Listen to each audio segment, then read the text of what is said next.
محمد رمضان الجزمه بتاعته كانت ضيقه، حب يغيرها. شوف مين اللي جاي يلبسه الجزمه. شوف كده. وين؟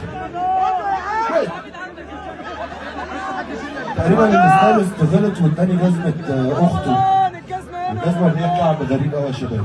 أنا عايز الجزمة يا رمضان. يا رمضان هات الجزمة يا رمضان. يا رمضان. رمضان هات الجاكيت يا رمضان. أنا آسف يا شباب والله، بس بصوا الكعب عامل إزاي؟ هي غلطة مطبعية معلش.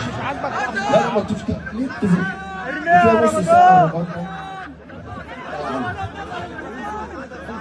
عارفين دي لو زوجة وبتعمل كده مع زوجها على الهوا، جمعيات حقوق المرأة والأمم المتحدة وحقوق الإنسان كله هيتدخل علشان نعاقب الزوج الظالم المجرم إنه إزاي مراته تلبسه الجزمة. لكن تلبس الجزمة لمديرها أو رئيسها في العمل عادي. رئيس هيزعق فيها ويقول لها تنفذي كلامي بالحرف، يقول لك شغل. إنما هم مش فالحين غير إنهم يحرضوا المرأة على التمرد على الزوج، ورأيك زي رأيه وقرار في البيت مشترك لحد ما البيوت الهدوء اللي فيها انتهى. واصبح بعد ما كان في ديك وفرخه بقى في ديكين في البيت، ونسب الطلاق والخلع حدث ولا حرج. ابعتها لهم.